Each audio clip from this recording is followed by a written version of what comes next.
So welcome Danielle, welcome Raquel. We're glad you both are here this morning. Thank you Hello, good for morning. being part of that conversation. Morning. Morning. So Raquel, why don't you start, and you can kind of give us a sense for kind of your role here at Turning Point, obviously, and kind of what you are seeing as kind of an overview right now. Yeah, so lots to dig into. This has been nothing short of eventful the last year or so, I think, for everyone across all industries. But I'm the senior partner of executive search with Turning Point. I have been here for 2 years, and prior to that, I spent 5 years in recruiting, actually helping transitioning military get employment after they get out of the service. So I worked a lot with career military folks, had 15, 20 plus years of experience transitioning them mostly into blue collar manufacturing, engineering, leadership positions. So that was interesting, learned a lot, and then decided to pivot into Turning Point and take on the sales and marketing side of things. So now I focus nationally and actually globally with our Talentor executive search partnership. Actually, I'm working for a company right now that's based in Australia, and we've done a search for a company based in Spain. So we are agnostic to industry and also location, right? So that's really exciting. And I've learned a lot in the last 2 years about sales and marketing, and I find it super interesting and intriguing and exciting, and all the nuances that go along with each sort of specialty and career. But I think, like I said, this year has been really, really fascinating. And I think right now we're watching the marketplace evolve from being employer driven to candidate driven. And I think a lot of that has to do with supply and demand. There's a lot of open recs. There's minimal talent, but at the same time, it's crazy because there's a lot of movement. And I think what we're seeing, me and maybe Danielle can speak to this too, but me personally, I'm seeing a lot of candidates out there that have been with companies for 5, 10, 12 years that really utilize the pandemic to sort of take a step back and reevaluate their life and their priorities. And am I happy in this career? I've seen a lot of people making career changes. I've seen a lot of people moving companies because they didn't necessarily feel like the way their employer handled the pandemic was appropriate. And I think that's also driving a lot of expectations moving forward for candidates, right? Candidates are doing a much deeper dive in sort of validating opportunities, looking at things like, does the company have a diverse and inclusive work culture, right? Do they treat their employees well? How did they handle COVID, right? Even if an employee left their company during the pandemic, right, they're going to be especially attuned to how the company they're stepping into handled that situation.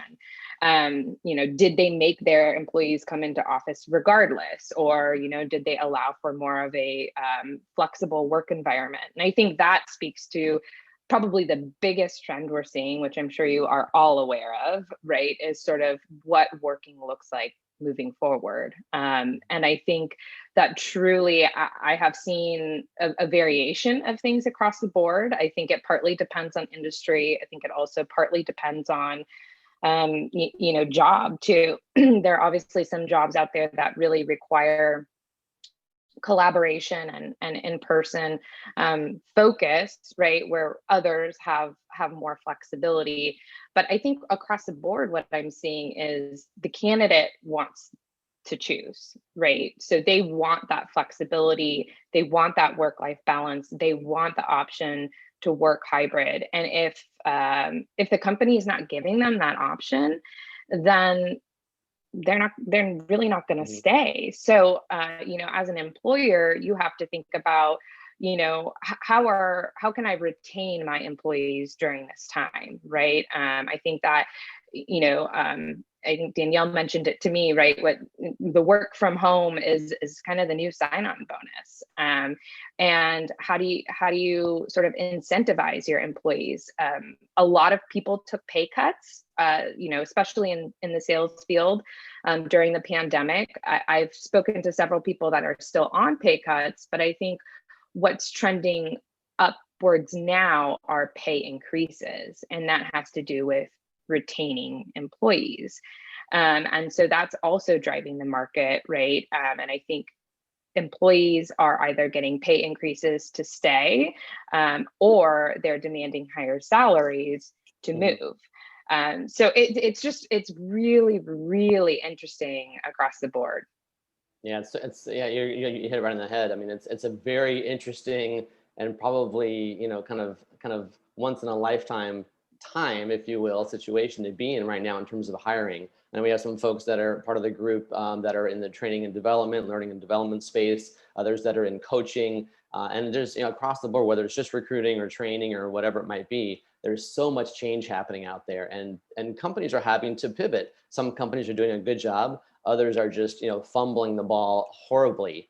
And those are the ones that are losing people left and right. So it's an interesting trend for sure. All right, Danielle, let's talk a little bit about Clari and kind of what you're seeing out there on the inside, sure. Right? In terms of trying to hire, especially for a pre-IPO tech company where that's all the rage these days. But let us know kind of about your role and what you're seeing.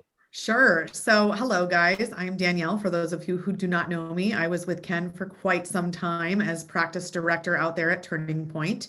And I transitioned over to Clari. Clari is a pre-IPO leader in revenue operations and forecasting. We really, we have a global presence. We're in APAC, we are in EMEA, and then here in the US, we this year are going to be hiring about 150 employees, to put that in perspective. So we started out at about 300 and we'll be at about 550 by the end of the year. I am the global manager of talent acquisition.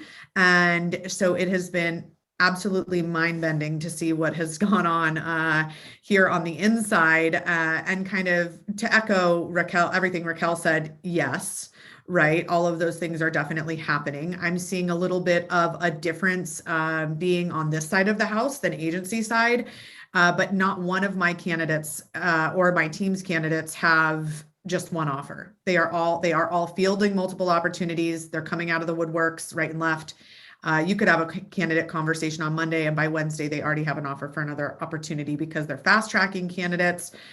And then also, obviously, when they go to put in that good old 2-week notice, there's a lot of interesting things that are happening there in terms of counter offers and candidates.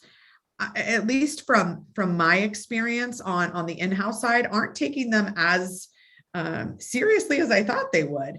I know Raquel's seeing a little bit of a difference there on the agency side, but what I'm seeing on our side of the house is actually, to your point, Raquel, thinking through what the impetus was for looking outside of their role, right? Was it how COVID was handled? Was it the in-office component? Was it the ambiguity that's still going on, right? Because there still is a lot of that. So, that's been very interesting to kind of watch. We're still seeing a huge amount of folks saying, hey, the reason I am looking is because we are doing an in-office transition plan, or now there's a hybrid, and I'm really not interested in that. And I didn't even know that I liked working from home because I was such an in-office person, right? And now that has really kind of changed for me, or maybe family dynamics have changed and kids are now at home more on a full-time basis, or whatever the case may be. So just a lot of that. I mean, we've been in hyper candidate driven markets before. This is not new from that perspective, but in such a kind of volatile time or ambiguous time, obviously that part is very new. So just really listening to the marketplace and then being able to communicate up to powers that be. And, we get to work with some really great organizations like Alteryx and Okta, and I have had the pleasure of working with them as clients, before or in my current role. And so hearing other talent acquisition leaders saying the same things. They're, it's kind of good to go like, oh, okay, good. We're not the only ones. And being able to riff with Ken and Raquel and say, hey, are you guys seeing this too?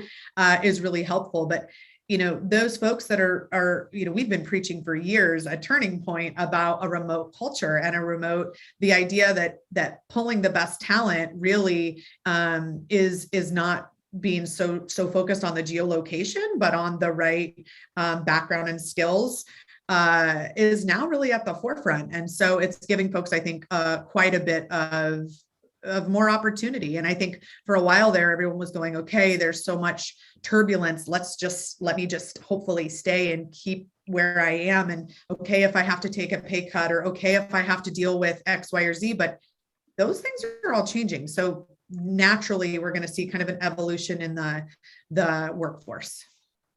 No, there's really, really good points too. Go ahead, Raquel. And just really quick to that. So despite all the crazy movement in the marketplace, employers are still, it feels like, dragging their feet or even taking longer than before when making a hire. And so I think that's the thing to really stress is this is not your average marketplace right now. So if you're looking to hire and you want to hire good people, like you can't take 2-3 months to do it because the market is just way insane right now. Those people aren't going to be around long enough. And if you're sort of sitting on someone, waiting for the next best thing to come along, right? I mean, you're likely going to have to settle with a B-level candidate rather than getting the A player. Or your backup candidate, right, Raquel? Like, I mean, I think that's something I'm constantly working with hiring managers or executives on, is to just like, hey guys, just so you know, I mean, we really need to keep not only pipeline full, right, but we really need to move the needle a little more quickly. And we can't have these arduous processes in terms of interview, 6 rounds of interviews. Well, no, that's just not how it's working right now. And I don't see a change in that coming anytime soon. Yeah. Well, and to your point, you made before also, Danielle, that it's not the first time we've been in a candidate-driven market. But I will say that, and we all know this, that we as Americans, we have very, very short-term memories. We forget what things were like when it was like this the last time. All we think about is what's been happening in the last, whatever number of months. And we don't remember what happened for a while ago. I remember coming out of the financial recession as well. Turning Point started in 2007, right? Things didn't start to improve really until 2011, 2012. But companies were dragging their feet, to your point, for a long time, not realizing and not catching up to the fact that, okay, things have switched. The pendulum is starting to swing towards the candidate side, no longer on just the employer side. And those are the companies that had a hard time finding good talent and attracting them and keeping those folks as well. So it always seems to be a little bit faster on the candidate side, a little bit slower on the employer side in terms of catching up with recent trends also. 100%. Great question that came up in the chat was about benefits, right? And those kind of things, but also tied to benefits is how do you build that work culture, right? That environment that's going to keep people for a long time and keep people engaged also, right? When everybody is remote, is going to probably stay remote for a long time. So I'm curious from your standpoint, Danielle, has Clari had to change their benefit offerings for new folks that you've hired on compared to what they had, let's say, 2 years ago? That's a good question. I haven't seen a ton of that. We do have some things on the horizon for 2022 that we were planning, frankly, anyway. We've had a tremendous amount of feedback just in terms of being, obviously as a pre-IPO organization, we're smaller, but we are still competing against huge name brands like Google, like on our engineering side and things like that. And so we've actually had great feedback on our benefits in general. So that hasn't so much been a hiccup for us, but we have seen the idea that candidates are asking really tough questions, right? They're asking about things that I've never, at least in my career, had candidates ask. And I think that some of that comes from what we all just went through. And I think it's great, frankly, because you really do need to do your homework. I mean, if you think about the time that a candidate is spending before making this major life decision, it's sometimes only 2 or 3 hours. And so, you know, the most that they can glean from that, and the most you can make them feel at ease, or really say, you know what, I don't know the answer to that. Let me go back to the board and figure that out, and be able to try and make concessions where you can, or figure out really what the root of the driver is behind it, right? Is it the cash comp? Is it the benefits? Is it the work from home? Can we move the needle in whatever capacity it is that really speaks to the candidate, and trying to do so? Yeah.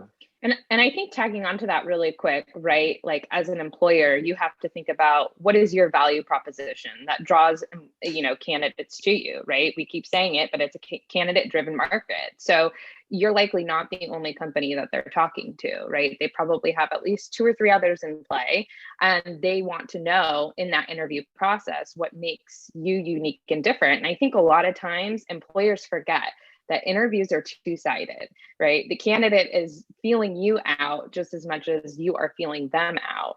So, you know, give them the warm and fuzzies, right? Make them feel good. Tell them what makes you unique and different. And I think a lot of times just employers forget that. Yeah, you've got to really court candidates right now in a big way. I mean, you know, I'll pull Andy in, our CEO, all the time. Hey, look, we're hiring a vice president of sales ops. This is a big role. This is a heavy role. We really want an A player. We're talking to some heavy hitters in the marketplace, right? I need you to get on the horn. He's in the middle of wherever he is in the world, and he's like, no problem, let me jump on the horn. I mean, you have to be able to pull kind of some of those things to be able to make a candidate really want to come to you right now. Yeah. And I know a lot of, I mean, this is a great question from Jolyn as well, and it speaks to the audience as well. And we at Turning Point, a lot of our clients are mid-market and small market companies. And a lot of the folks that are part of SMLA are either consultants to small to mid-sized companies, or they themselves are, you know, part of a small or mid-sized company. And there's always that discussion out there. And this is a lifelong, you know, conversation that's happening, good times and bad times. How do small businesses compete with the likes of the Googles and the Apples and the big tech firms, or whatever industry you're in?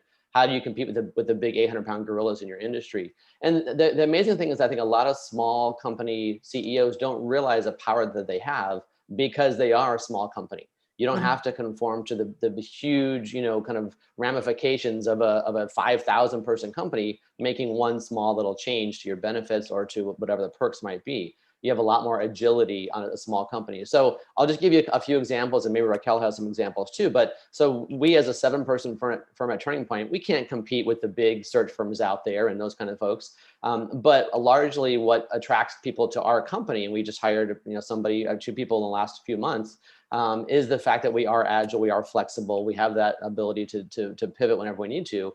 But small little things that we do that you can all do as well is, you know, for example, we don't track vacation time.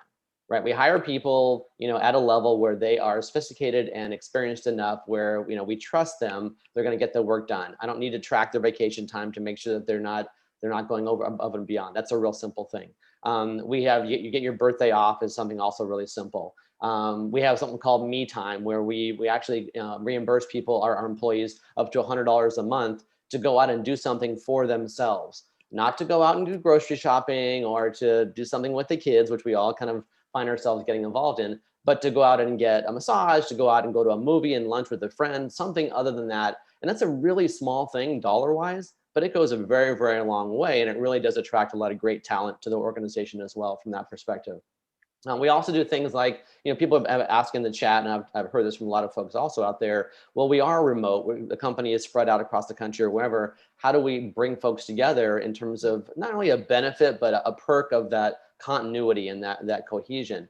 There are things you can do. I'm talking to companies right now that are having regional meetings. We, for example, are going to bring everybody into San Diego for an event. We're going to everybody go to a Padres game in September. So, you know, dollar-wise, it's not that much money relative to the size of the company, but it really goes a very, very long way. I was in Las Vegas actually a few days ago, just came back yesterday, and I was really interested to hear all the different business meetings that were taking place around us in the restaurants that we went to.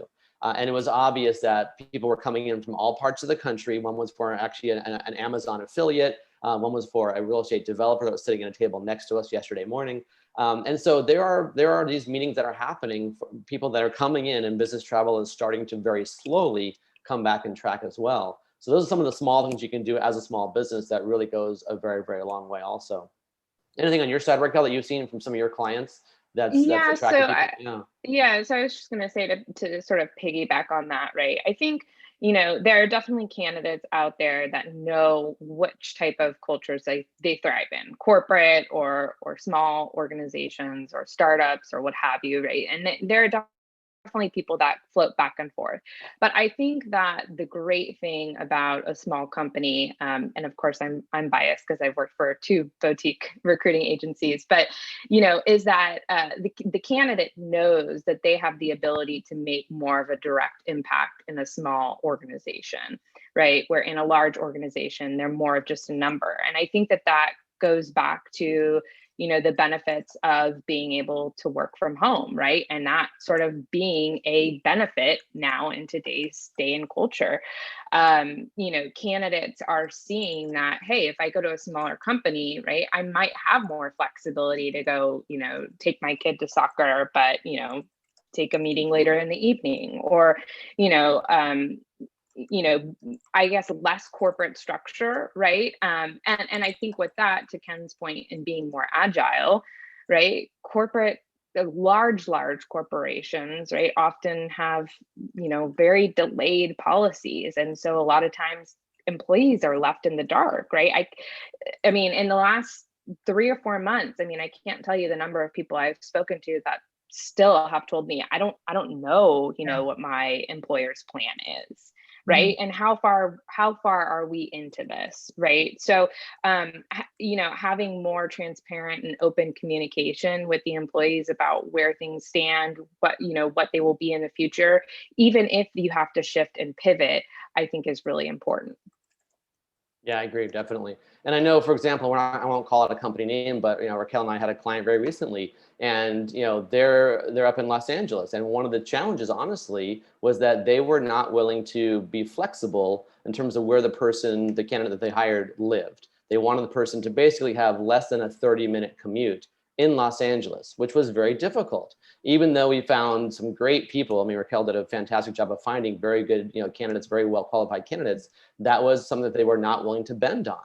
And at the same time, they still wanted they still had the same expectations in terms of compensation and everything else. So in this new work environment, we tell clients right off the bat, myself and Courtney on the business development side, and then obviously with Sonia and Raquel on the delivery side, that, you know, companies need to understand that if you are requiring someone to be in the office 5 days a week, that will put you at a disadvantage. If you are not open to hiring somebody that is remote, that will put you at a disadvantage. And it basically kind of limits the size of the net that you can cast. Not that it's going to make the position, you know, impossible to fill, but it's going to take longer and it's going to be more challenging. And you're going to have to be flexible on some of the other criteria if you're really sticking to that geographic, you know, requirement that they come into the office and be within, you know, X number of minutes of a commute. So, you know, it's a good time for a lot of companies of all sizes to take a look at how they are doing their hiring process. What's going on? How many steps do they usually have? Sometimes smaller companies fall into the trap of trying to include everybody in the interview process just because it's always been done that way, and they don't want to kind of disrespect somebody or disregard someone's opinion. But the reality is not everybody in your business, no matter how big, can truly have veto power. So companies need to do a better job of kind of narrowing down that process. You don't need 5 or 6 steps. You probably need 3. You don't need 9 people to meet this candidate. You probably need 5 or 6, right? The key components to that person's role. So it's a good time for companies to really reassess and reevaluate what their process looks like to make sure it's reflective of the current market trends out there. And I think to your point, Ken, you know, diving into why someone is interested in a smaller organization, and a lot of times that is because of the siloed mentality that larger organizations have, or they don't get to wear as many hats, or they don't get to be as impactful as Raquel said. And what I find, right, when we have the opportunity to pull from some of the big guys, is to really dig into that and make sure that person's going to work for your culture too, right? And really make sure that, hey, you know, you're used to a lot of, you know, IT support, for example, or, you know, you're used to kind of having a well to go to for sales assets, right? And here, we've got to get our hands dirty a little more. And so to make sure that they really understand that full breadth and depth that it takes to kind of come into a smaller environment and be impactful. So that's a two-way street for sure. But, I'm hearing more and more from the folks that are leaving Salesforce and Google and let's not even go that big, right? Some just larger organizations to us, because we're kind of on the smaller side in terms of an employee size for our market sector. But the reality is they want to come because they understand the implications that, maybe we don't have some of the benefits like a gym that, or whatever it is that Google offers, but they also understand that maybe they're getting more options here, right? So kind of the cost benefit there from a candidate perspective. Yeah, definitely. And if you may have been reading, everybody, the same things I'm reading, but I read a lot, obviously, about what's happening with HR and recruiting and hiring trends out there also. And surprisingly, it's the bigger companies that have, for whatever reason, said they want to bring most of their people back, right? The mid-market companies and smaller companies are being a little bit more agile, and that truly will be a perk and a benefit. To Raquel's point, in case you didn't see it, there was an article in the Wall Street Journal 2 weekends ago, and the title of the article is literally, work from home is a new sign-on bonus. So companies are realizing that allowing someone to work from home, that flexibility factor and that trust and empowerment goes a very, very long way beyond the monetary or kind of dollars that they're offering for the candidate. But working from home is a great perk. So that's really important to not underestimate and not undervalue that piece also, for sure. And I think candidates also view this as, if a company is requiring people to come back in office full time, right? They're all of a sudden, sort of aged in their thinking methodology, right? And the candidate thinks, they're not very forward thinking. They're not willing to adapt with the times. How does that trickle down into the rest of the organization? Do I want to work for a forward thinking organization, or do I want to be sort of stuck in the past with someone that's just sort of status quo? Well, and I think that to that point, the other thing is there's some people who do want to come back into the office. I've talked to plenty of executives who are feeling that way, and they want the option, and they want to know if if we are doing client meetings or we are doing company travel, can I come into the office? I would love to have some FaceTime. I've never met my team before. I transitioned in COVID or whatever the case may be. So I think the fluidity, or giving, like you said, the option, hey, can I go and rent a WeWork space or whatever it is, to be able to give them kind of both sides of the coin is the most ideal, but not making it a requirement. I think when you make anyone feel like, hey, it's our way or the highway, well, that's kind of a red flag generally for them. Yeah, and I think, and we had this discussion, pre-COVID with clients as well, that a lot of employers and CEOs were against, the idea of someone working from home, even in sales and marketing, because they were afraid that if they did it for one person, it had to be company-wide, or if they did it for one person for a couple of days, it had to be every single day. There was kind of this all or nothing mentality, which was never really the case, and it's even more so right now. Also, companies are saying, well, I'm afraid if we do this hybrid approach, it's going to be impossible to do it company-wide, and there's some truth to that. It definitely it's more complicated. It takes some more work to put that plan together. However, to Danielle's point, and I see this all the time as well, not everybody wants to work from home 100% of the time. There is a huge majority of companies or employees that want a hybrid model. They don't need to work from home 5 days a week. Some would like it, but most are fine with a hybrid. So I think CEOs and you guys as consultants and your own small companies don't feel like you have to make it all or nothing. If you offer somebody a 2 or 3 day a week work from home schedule, and then they're in the office a couple of days a week, that's great. That gives those employees the ability to be flexible.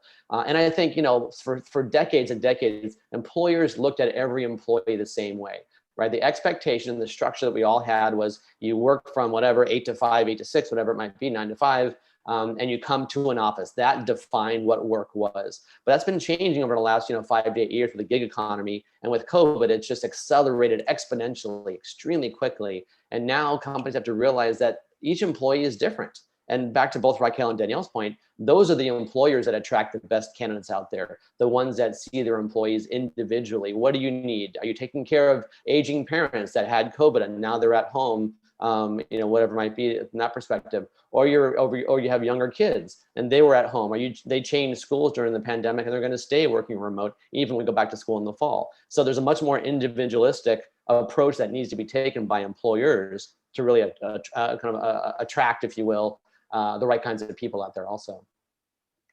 Yeah, I actually sort of, to that point, Ken, I talked to a candidate yesterday from Experian, right? Huge company. And their policy was that, you decide what you want, right? Whether you want to be home all the time, you want to be in a hybrid capacity, it's up to you, right? And so the candidate I was talking to for a new opportunity said, it's important to me knowing that I have that flexibility in my current company, that an opportunity moving forward, right, gives me that same flexibility. This individual was in marketing, so, they wanted to be in office 2 to 3 days a week so they could interface with their team. But then they wanted to be at home 2 days a week so that they could throw a load of laundry in between calls, and so working on that type of schedule for the last, year, right? People have become accustomed to that. And again, it speaks to that flexibility piece and a candidate driven marketplace. Yeah, exactly. No, I agree completely. So let's switch gears a little bit, and I think actually Danielle and Raquel, both of you touched on this in your initial comments, but let's focus on the whole DEI world, right? For those that don't know what that stands for, it's diversity, equity, and inclusion as well. But that is something, it's interesting. 4 or 5 years ago, if we had a client that said, I'm looking to hire this position, and I need to have a male ages 30 to 35. We would first of all kind of take a step back and say, wait a minute, that's not what we're doing here. We're going to present you the best talent. That's what we're all about. We're not going to be focusing on a certain gender or ethnicity or age or anything like that. Nowadays, the great thing is that companies are saying we want to hire a diversity candidate, which is kind of the term that's tend to be used, because we want to do a better job of diversifying our organization. We've realized that we don't have enough women or people of color or younger folks or whatever it might be as part of our executive team, and we need to do a better job of that. And so there's a much more of a realization out there that's required, and that should be done. It should have been happening years ago, but at least it's now happening more and more than what it has been. So I'm curious, from your standpoint, Danielle, what is that kind of an issue for you out there at Clari? Are there certain roles that have been identified as roles where you can help to increase diversity? And then what are you seeing on the candidate side? I know Raquel has some experience with this too on the candidate side, but what are you seeing out there, Danielle? Yeah, DE&I is a huge initiative for us. It was long before it was the thing a lot of organizations were focusing on. And that's mainly driven by our CEO and just our culture in general. And, we've done quite a few things. And yes, it is absolutely prevalent on the candidate side. I hear from my team constantly that they're being asked, hey, what measures are you taking? To the point of candidates asking, more targeted questions about what really matters to them. And so, I very much have encouraged all of the recruiting team to really think through and have sound bites surrounding that, because we do need to have and address what we are doing and where we can be doing more. But just a couple of things that we've done personally on our side is, we've taken out the university requirement, right? It's just kind of something that is not given to all candidates, and it should be looked at as it should not be a deciding factor, even on our engineering side, frankly. Executive roles, all of them. The other thing we've done is take out, language that is gender bias, which was a huge thing. And so there's actually free tools where you can take a job description, throw that job description into the tool, and it will show you, hey, are you using the word rock star? Are you using, there's just a lot of things you don't even know because of unconscious bias or because of, a myriad of reasons that you wouldn't realize that maybe you were kind of leaning or pointing in one direction or the other. It's very common for sales to be, focused on male centric language. And so you just don't even have that preview. And I think the other thing too is, what does diversity mean, right? That's a conversation we're constantly asking ourselves, because maybe that means that we aren't hiring a Harvard grad from the Bay Area. right, for a role. And maybe that means that we're hiring a woman of color for a role. And so we really take DE&I incredibly serious. We track that measurement. And we have done for a long time. And I think, not hiding or being naive, those things are not working anymore in the marketplace. And if you're going to choose that approach, you're going to probably see attrition not only in your current workforce, but folks wanting to come to you. So really hitting the nail on the head and being able to discuss, kind of the efforts that you are doing. We actually have had several, unconscious bias trainings. We've had DE&I trainings. We've had different, yes, I will share that tool, Matt, by the way, because I think it's really important. So I'll get that over to Ken and he can share it with the team. But, we have had that as a company wide. I know, HubSpot actually does a training surrounding DE&I specifically as part of their onboarding. And that's something we went, ooh, that's a really great idea. Let's go ahead and do that too. And so taking some best practices from other organizations around you, I think is really a good measure for sure. Yeah, and I think also, to your point, the vast majority of hiring managers and companies are not deliberately trying to screen people out based on those things that we talked about. But I think to your point, Danielle, a lot of the language that we don't even realize in there tends to, in a lot of cases, lean more male, right? Where, comments like aggressive or superstar or rock star or things that you don't really think much of. It's the same terminology that's been used in job specs for decades, honestly.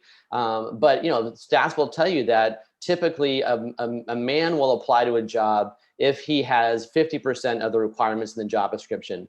Typically females will apply only if they have at least 80%, right? So the real simple thing to do is to look at your job descriptions. How are they being written? Let's look at the language. Danielle will share the tool with us and I'll get it out to the team, to everybody as well. Is there wording in our job descriptions that we've been using for the last 20 years that's really out of sorts, right? It doesn't make sense. It's not really reflective of what's happening out there. And the other thing is that, while it's important for companies to rely on their ecosystems and internal referral sources to get, folks to fill positions, that also creates a bit of bias. Stanford is a great example of that, and the Bay Area in particular. There are a lot of people in that region that are from Stanford, especially the folks that are the IT folks and the software developers and engineers, which is fantastic. Nothing against Stanford or the Bay Area, but when you ask somebody to look at their network to bring somebody else in for another position in the company, and their entire ecosystem is other Stanford grads in the Bay Area, you tend to have this kind of snowball effect where the same kinds of people get hired again and again. So you really have to find ways to deliberately diversify your reach, if you will, to make a difference out there. Well, and I think Raquel, yeah, sorry. Oh, I was just going to say, it has to come from the top down too, and the bottom up. Really both. Everybody needs to be on board with the shift and be on board with the idea that we are going to approach things differently and having really frank conversations, about it. Exactly. Yeah. And I think to Danielle's point earlier, right? Candidates are asking intentional questions about this. And I have actually had candidates pull out from my opportunities because they went on LinkedIn and they looked at, what type of people were sitting at the executive level, and it wasn't inclusive enough for them. So I think, companies need to think about this moving forward, again, if they want to attract and retain high talent. It's a total shift. Or that's the reason why they are joining an organization, right? Right. Hey, I loved to see that you have a woman CFO, and I'm joining that team, and I see there's more women on the accounting side than I've seen in a lot of other practices, and so that's now something that speaks to me, or the idea of hey, what does your board look like? We get very pointed questions about things like that, and as it should be. So it's kind of been a long time coming to discuss, kind of approaches and best practices and thinking through it from a new lens. And so it's been very welcomed in and around our organization and organizations like ours that we have partnered with in a big way. Yeah, very much so. And one last thing about DEI, and then we'll switch over to talking about kind of the compensation changes that we're seeing out there as well. But, so we had a client actually that was looking to hire somebody in a very senior level BD role. And the interview, this is the feedback I got from the candidate afterwards. During the interview, the candidate asked the CEO of the company, what are your practices? What are you doing to improve your DEI? And literally the CEO said, I'm sorry, what is DEI? And any CEO out there, you don't have to be in a Google or an Apple or what have you. You should be focusing on what's happening as far as hiring trends. And if you're not, that's probably playing into the fact that you're living in a bubble and you're not realizing the changes that need to be made in terms of your own hiring practices. So again, I encourage all of you and all of your clients as well to really be aware what's happening, because it is a significant change. It is not short term. It is not temporary. This is now a big pivot point and is shaping how employers and employees relationships are going forward permanently. I know a lot of folks say, well, this is temporary. It'll all go back to normal. There is no more normal. We're all trying to figure that out. But I guarantee that employees will not go back to what they were doing pre-COVID. So it just won't happen. All right, so let's switch gears a little bit and talk about kind of a combination of compensation, but also travel. Right, it's kind of two different things, but it's also very much intertwined. Raquel, I know you have clients where we've had to really help them understand why they need to ratchet up their compensation expectations in terms of what they're paying their people for a given job, and they are a little bit out of tune out there. One of the things I always remind clients of when I'm in business development mode is that they'll say, well, we've done our research and surveys out there. We know that this job, let's say director of marketing, is paying a base of 150. So we're going to be targeting 150. And we'll tell our clients that, well, that's fine. If you're looking for people that are currently in transition, sure, that makes perfect sense. If you want to attract somebody that's currently in a director of marketing role to move over to your company for that position, yes, they may be making 150 right now, but they are not going to leave their job for a lateral. In this job market, candidates are not leaving for a lateral, certainly not taking a step back. So if the market is paying 150 and you want to attract an A player, then you've got to pay at least 10 to 15% above that to get that candidate to come to the table. So that's kind of an overarching, comment I'll make for everybody to kind of keep that in mind. But Raquel, do you want to share some insights that you have about compensation levels? Yeah, so 2 points there, right? So I'll start with the travel, because that looks different, right, for companies moving forward. And some companies are resuming travel schedules. Some companies are easing into it. And some companies have the expectation, for example, role I'm working right now, right, that this person is going to be on a plane 90% of the time, right? So in today's day and age, that's a big ask. So if you're going to put something like that out there, right, then your compensation levels, got to be commensurate with that, right? You have to entice this person. So I think just sort of, to the point I made earlier, right, about, candidates driving the marketplace, employers need to realize that compensation salaries are rising. And, I've had clients, say, I don't necessarily want someone that's, been out of a job for the last, 6 months. I'd like to train or attract someone from a competitor, right, who isn't currently looking, and that's a little bit more lucrative to their business. And you have to be realistic about that, because as Ken mentioned, right, they're not going to move for a lateral. So, and again, right, it's the whole package. It's not even just the base salary. It's the base salary. It's the bonus. Is there a sign-on or retention bonus? And all the other intangibles, right, that we have sort of been talking about up until this point.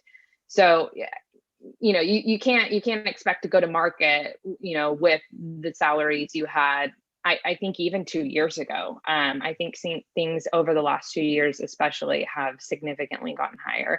And someone mentioned it in the chat before, supply chain issues, right? That's a huge thing right now across all industries, for many companies.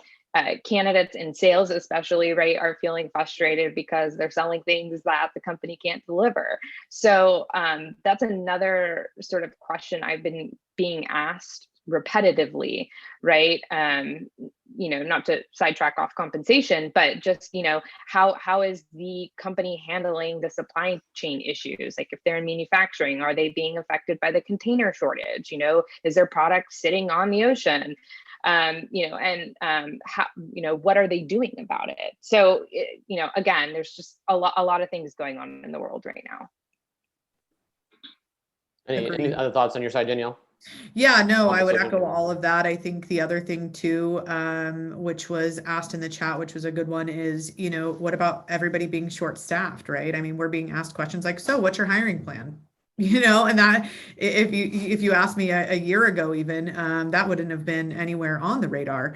But yes, I think that kind of thinking through all of the different angles and being able to speak to them and have a soundbite on them is incredibly important because you're going to be asked about some of these different things. Hey, what's your guys's what was somebody asked the other day? They said, what is your COVID policy in regards to masks in the office? It's like, okay, well, that's actually only that only matters for those who are going to be coming into the office. But here's what our stance is now and forward thinking, right? And if things change, we'll be very honest and open about what that looks like. But to the travel piece, on the, like for customer success, that was something that was incredibly important. A lot of face time, a lot of travel, and that got completely cut in COVID. And now, our teams are being asked to travel at least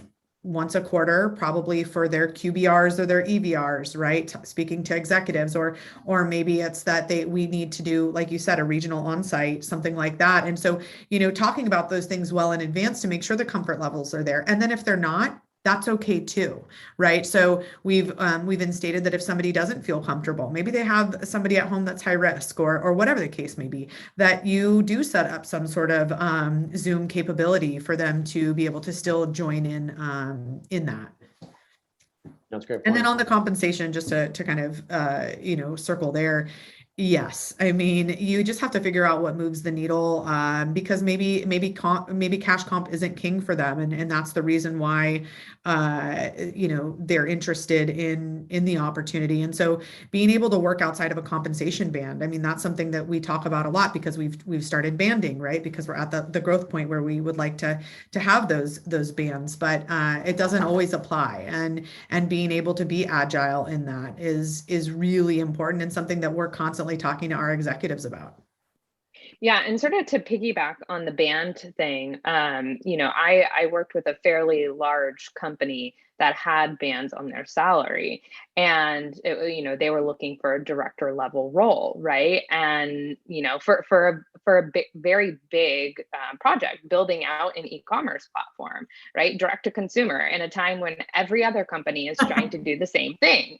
So, okay, you want to attract and retain top talent, like what are creative ways to go outside the band? Well, take it from a director to VP level, right? And be flexible and agile in your approach. Absolutely. And you may have to up level it, right? I mean, coming into it like, okay, I know we want to hire this, but we're seeing this in the marketplace. We got to pivot. Right. Exactly.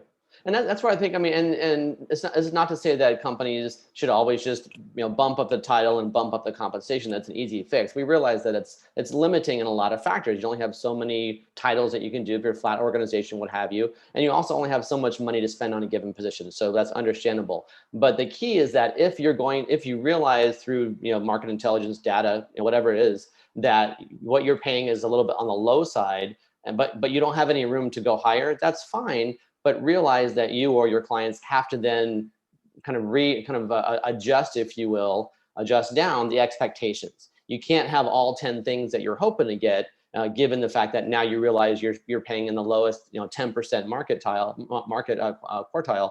And so you got to adjust. You've got to adjust the compensation if you can. If you can't, you've got to adjust the expectations on the profile and the experience level. Something's got to give, or that job is going to be open for a year and you'll never find somebody. So something's got to be adjusted there. 100%. I think Yeah, and back to actually the comments that both Danielle and Raquel made also. I think, one of the biggest things is that, there's always this, pre-COVID, there's so much discussion around, well, Gen Z and Gen Y, they don't understand hierarchy. They don't respect their bosses or whatever. They go right to the top. They don't, have the same kind of a understanding of communication in a company that everybody else did. Well, that may have been true, but regardless, what's happening now is that everybody across the board, regardless of generation, are asking much more challenging, much more difficult questions of their potential new employer. It's really important that companies are prepared for those questions, like what do you do about DEI? Like what is your policy going to be going forward in terms of COVID? All those kind of questions. What's going to happen as far as paternity leave, not just maternity leave? Those kind of questions that maybe people wouldn't have asked 5-10 years ago, they're being asked left and right. And the better candidates are the ones that are asking those questions because they don't have to change jobs. The market is too good right now. There are too many openings out there. If you guys have seen the reports out there, the number that the JOLTS report that comes out every month along with the unemployment rate, which lists the number of people the number of job openings, but also the people that are voluntarily quitting their jobs, which means they're probably going to a new job. It's at an all-time high, all time, not just since pre-COVID, but all-time high. This is the first time also the number of job openings being posted has surpassed the number of actual folks that are unemployed. So there are a lot of jobs out there and not enough people to go around. And companies need to realize that they're going to be asked very challenging questions that they may not be prepared for if they don't spend their time up front understanding what the trends are out there, for sure. Okay, so let's talk a little bit about, as we talk about compensation and travel and those kind of pieces as well.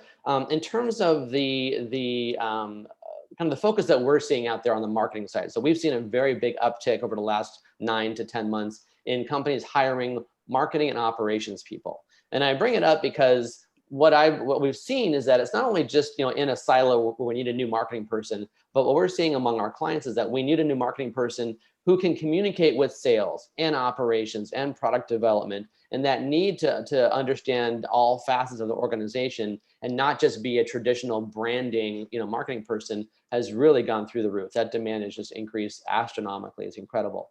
And I think probably many of you have probably seen the same thing out there. People are no longer allowed to just operate in a silo. They have to work across all departments and communicate effectively. So I'm curious, Danielle, in your experience right now, are you guys looking for candidates now that have that kind of cross-departmental understanding and mindset when you're hiring, whether it's marketing or anything else?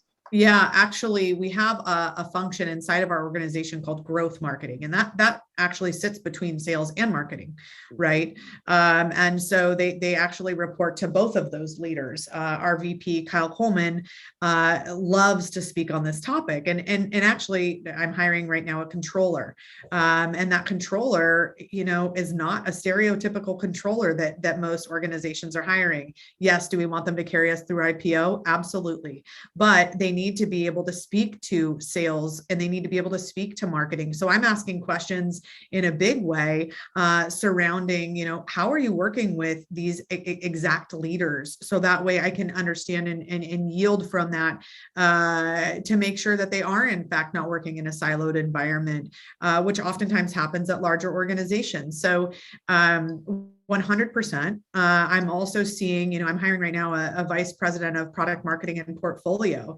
That person is going to be speaking, I call them kind of, or as we all do, unicorn roles, right? They're a blended role. They're not necessarily just sitting in one side of the house. This isn't just somebody who's focusing solely on digital marketing, so to speak, right? But because marketing is now at a place and has been for some time where it is so metrics driven and there's so much science behind it, that kind of line between the sales and marketing side is really blurred, which is great. And we want to make sure that we're hiring talent that has worked across organizational and cross-functionally to be able to achieve the business objectives. And so I think that when folks can speak to kind of all sides of the house, that's very much welcomed in how we look at candidate profiles. Yeah, and sort of to piggyback on that, sort of the evolution of marketing with the pandemic itself, right? As I mentioned before, a lot of companies have had to transition from being traditional, direct to consumer, B2B companies to direct to consumer companies, right? And they're sort of looking at the future of their strategy, and marketing obviously plays a big role in that. So folks that are working in direct to consumer are in extremely high demand right now. And then also to Danielle's point, right? Like growth marketing is huge right now. I'm working a VP of marketing role where the focus is growth marketing and brand awareness. So, having sort of that growth mindset, moving forward, right? And how do you position and market your brand, your company? How do you scale in this day and age? It's all changing and evolving as well. Well, and I thinking about it from a global perspective, right? Customer success is just now booming in the UK. That didn't exist, 2 years ago. Or this notion of growth marketing, like we're talking about, we're looking to, and of course, sometimes that's just repackaging, right? People have been doing these jobs and now we're calling it X, Y, or Z. But in some market sectors, it's just starting to kind of catch on, or there's that trickle down effect where we're starting to see it, change and pivot. And so, keeping that in mind too, that not all market sectors are the same. Yeah, very true. And a couple other points I would bring up also. I think, one of the overarching themes from this discussion, but also just what we're hearing from our clients out there also, is that, companies need to be prepared. They need to have a plan in place. That's the first step about what's going to happen going forward. Hiring process, COVID, whatever, compensation levels, things like if somebody is making $150,000 in the Bay Area and now their job allows them to move to Nashville, is that company going to now lower their compensation to reflect the new cost of living? That's a big topic out there as well. Things that we never even thought about 2 years ago are now really important. But the other piece is that once you've got that plan in place, you have to share that and communicate that with the rest of your team. Don't wait for someone to ask the question while they're doing their exit interview because they got a job somewhere else that's going to be much better for them, right? Don't wait for that and to be in reactive mode. You've got to be proactive about it. So you yourselves as employers, but also as consultants for your clients, really encourage them to set up the plan and then communicate the plan to their team. So there's no ambiguity, uncertainty. We all know that rumors are typically much worse than the reality of whatever's going on. And companies don't realize they have a lot of control over that if they would just communicate more effectively. So that's a big thing there also. Secondly, I would say that companies need to do a better job of understanding what is a relevant or what is an appropriate hiring process. Someone asked in the chat earlier, how do you balance not having such an arduous process and so cumbersome that it turns candidates off, with the need to be able to spend enough time with a potential hire to know for sure they're the right fit? What is that optimal balance, right? And it certainly is gonna fluctuate from company to company and across different industries. But ideally, 3 or 4 interviews for most positions is fine. You don't need 6, 7, 8, 9 different steps along the way. If it's a CEO or executive board level role, sure, a few more makes sense. But companies really need to understand, okay, who are the real true decision makers in this process? Not just who might want to be involved, but who should be involved. How does that look? Is it a panel interview? Is it not? Is it one-on-one? Is there going to be an assessment, a DISC or Myers-Briggs or a Hogan, whatever it might be? But lay that out and have that plan in place beforehand. Don't build the plane as you're flying it. It's got to be done beforehand, right? And communicate that effectively to your candidates. The other thing, to both Raquel and Danielle's point, from a timing perspective, candidates in almost every case are weighing at least one other offer while they're also weighing your offer. We've tracked this for the last number of years, 5, 6 years. It usually hovers around 80%. So 80% of our candidates are weighing one other offer when they get an offer from our client. Over the last 9 months, it has risen to what is now 97%. So in almost every case, a candidate that we're trying to place at our client is weighing at least one other offer, not even including the counter offer that they are definitely going to receive as well. So companies need to realize that and be sensitive to that timing so there's no surprises. So a 3 or 4 step interview process is ideal, but figure out really and truly who needs to be in that interview process, and that'll help dictate kind of the time frame as well. And to speak to that a little bit, Ken, we're hiring some executives right now, and there's a lot of folks at the top who need to be involved in that, right? But the candidates have multiple offers. The executives are on vacation, right? How do we rectify that? So one, staying close to the candidate in a huge way. I've had a lot of candidates decide to join Clari because of how close we are to them. We really do understand the nuances of why they're looking. We really are able to speak to, hey, look, maybe we're not going to be able to give you the most cash comp, but here's what we can do.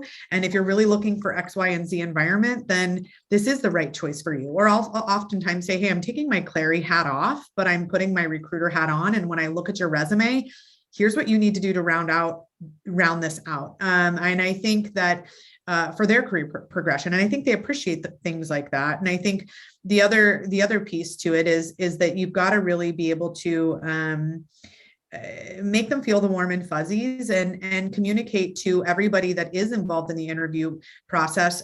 Hey, look, guys, we may have to fast track a candidate. What does that look like? Talk about those things early so that way, or hey, look, I know you have 3 weeks of vacation coming up and that's great. I'm so pumped for you that you're getting to do that, but that I don't want that to belabor us being able to get top talent. So let's talk through what the contingency plan there is, because you don't want to have to put someone on ice and have them make a decision maybe the candidate doesn't necessarily want to make, but they feel kind of, cornered or like, well, you guys took too long, or, you had a 6-step process, or you weren't really that attached to my candidacy. So I'm going to make an alternative decision.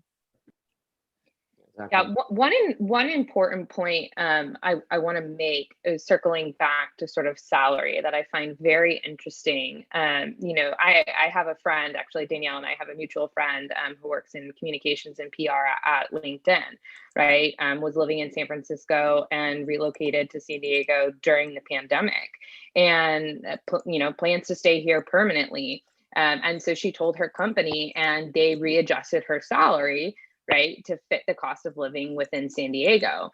But when she signed up, right, to work with them, they had all of her meals paid for, breakfast, lunch, and dinner, everything. They had a gym on site. I mean, they had all these benefits, right, that now she's lost, and they're taking a pay cut, right? So she was like, I don't know if this really makes sense here, so that's sort of something to evaluate and think about as well. And then also, right, you talk about a remote workforce. If you're going to be seeking talent nationwide, you have to think about cost of living. For example, I'm working for a client in Texas who wants to pull people from San Francisco. Well, can you afford that, right? So yeah, just interesting things to think about. Yeah, definitely. No, I agree. And these are all really good points. And there's so much happening out there, as you can tell by all the things that we've been discussing and touching on. It's a very complicated situation right now, right? But I think even though it is complicated, and yes, there's a lot of compliance and HR and other things that have to be worked out, it comes down to communication.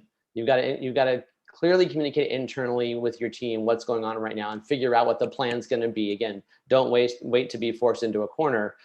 Do it proactively. And then you've got to communicate effectively to the new hires that you're trying to make so that everyone's on the same page from day one. Otherwise, that breakdown in communication is going to lose you good talent when you're actually trying to hire somebody, but it's also going to, unfortunately, result in you losing good talent that you already have right now. Retention is going to drop. It's going to be very difficult. Yeah, retention. I was just going to speak to that. I mean, are you career pathing your folks?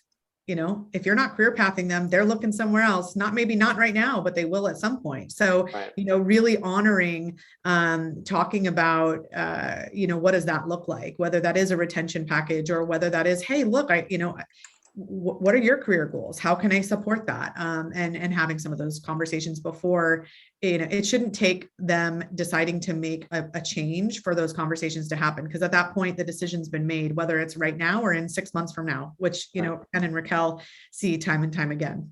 Exactly. Yep. Perfect. All right. Well, the time went by very, very quickly, as I knew that it would. So just in the last couple of minutes here, Raquel, maybe you can start. Any last kind of parting words or recommendations for folks that are running companies or teams, or those that are consulting for companies that are doing hiring, things that they should really be focusing on in terms of priorities right now? Yeah, I mean, I think the buzzwords of 2021 are, pivoting and flexibility, right? Mm-hmm. So just, focus on your employees, right? And what you can do to build them up, because if you do that, they will work hard for you. They'll stick around for you. they'll make big things happen. Just remember, like, it's a two-way relationship, right? I had a candidate tell me yesterday, it's not the company I work for, it's the boss I work for, right? So, think about your position within the company and how you can make an impact, right, for your employees. I think that's just so important.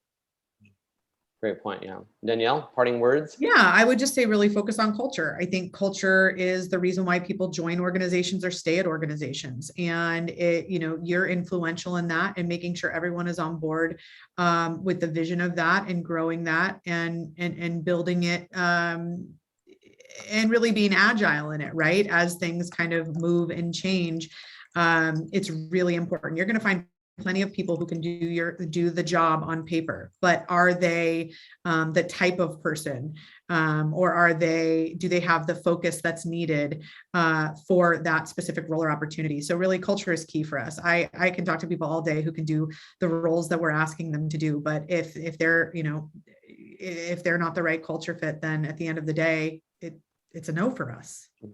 Yeah, exactly. All right. Well, thank you all for being here. Thanks for all the great questions. There's a lot of really good engagement and discussion on the chat too. So I really appreciate all of that. I know both Raquel and Danielle are happy to connect with you if you have any questions or any specific scenarios to talk through with them. They're both on LinkedIn and very active there too. So feel free to reach out. Like I said, we won't see you all next month in August. I hope if you have a vacation plan, travel safe and have a great time. And if you're not traveling, then take some time to yourself and get out there to the beach or do something. Some of that me time is well deserved these days. And we'll see you hopefully all in person in September. And any questions come up between now and then, by all means, reach out to us. Thanks a lot, everybody. Have a good day. Bye-bye. Thanks, everyone. Thanks, Raquel. Thanks, Danielle.